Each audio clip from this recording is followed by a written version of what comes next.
বাংলাদেশে শেষ কবে প্রধানমন্ত্রী এমন কাউকে দুর্নীতি দমন কমিশনের চেয়ারম্যান নিয়োগ দিয়েছেন যিনি সরকারি দলের দুর্নীতির বিরুদ্ধে ব্যবস্থা নিয়েছেন? বাংলাদেশে কি কখনো এমন কাউকে প্রধান নির্বাচন কমিশনার হিসেবে নিয়োগ দেওয়া হয়েছে যিনি সরকারি দলের কথার বাইরে যেয়ে স্বাধীনভাবে সাহসী সিদ্ধান্ত নেওয়ার সক্ষমতা দেখিয়েছেন? বাংলাদেশে শেষ কবে রাষ্ট্রপতি প্রধানমন্ত্রীর কথার বাইরে যেয়ে কোনো কাজ করে টিকে থাকতে পেরেছেন? বাংলাদেশের সাংবিধানিক ও সংবিধিবদ্ধ প্রতিষ্ঠানগুলোতে নিয়োগ অনেকাংশেই সরকারি দলের উপর নির্ভরশীল।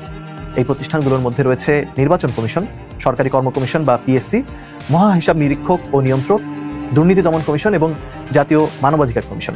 এই কমিশনগুলোতে সরাসরি নিজেই অথবা সার্চ কমিটির সুপারিশের ভিত্তিতে নিয়োগ দিয়ে থাকেন রাষ্ট্রপতি।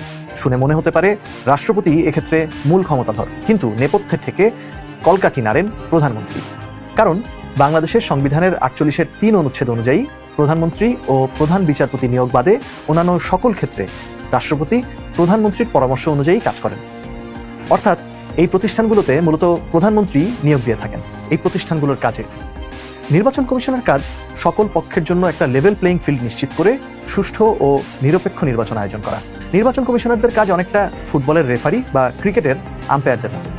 সরকারি কর্ম কমিশনের কাজ বিসিএস সহ সরকারি চাকরিতে নিরপেক্ষভাবে যোগ্য মানুষদের নিয়োগ দেয়া। দুর্নীতি দমন কমিশনের কাজ রাষ্ট্রের দুর্নীতি নিয়ন্ত্রণ করা, আর মানবাধিকার কমিশনের কাজ এটা নিশ্চিত করা যাতে রাষ্ট্রের নাগরিকদের কোনো মানবাধিকার হরণ করা না হয়।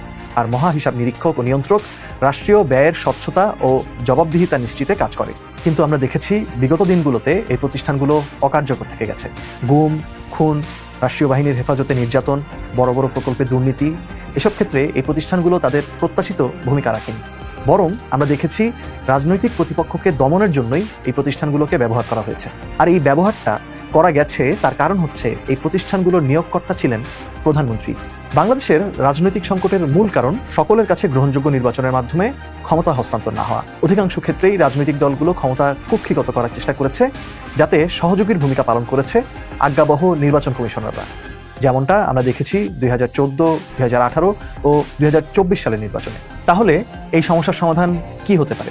জাতীয় নাগরিক পার্টি এনসিপি মনে করে এসব প্রতিষ্ঠানে এমন ব্যক্তিদের নিয়োগ দেওয়া প্রয়োজন যাদের ওপর সকল রাজনৈতিক দল আস্থা রাখতে পারে। আর সেই জন্য প্রয়োজন এমন একটা সিস্টেম যেখানে সরকারি দলের পাশাপাশি বিরোধী দলগুলো এসব প্রতিষ্ঠানের নিয়োগের ক্ষেত্রে কার্যকর ভূমিকা রাখতে পারে। অনেকে মনে করেন এ ধরনের নিয়োগ ব্যবস্থা প্রধানমন্ত্রীর ক্ষমতা খর্ব করে সরকারের কাজকে বাধাগ্রস্ত করবে। কিন্তু একটা আদর্শ গণতান্ত্রিক ব্যবস্থায় শুধু সরকারের হাতেই পুরো ক্ষমতা কুক্ষিগত করার সুযোগটা থাকে না। এই প্রতিষ্ঠানগুলোর কাজ সরকারের জবাবদিহিতা নিশ্চিত করা।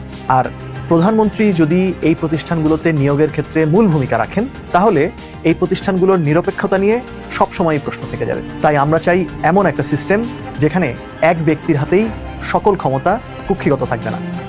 একটি ভারসাম্যপূর্ণ ও জবাবদিহিতামূলক গণতান্ত্রিক ব্যবস্থা প্রতিষ্ঠাই জুলাই গণ অভ্যুত্থানের অন্যতম আকাঙ্ক্ষা।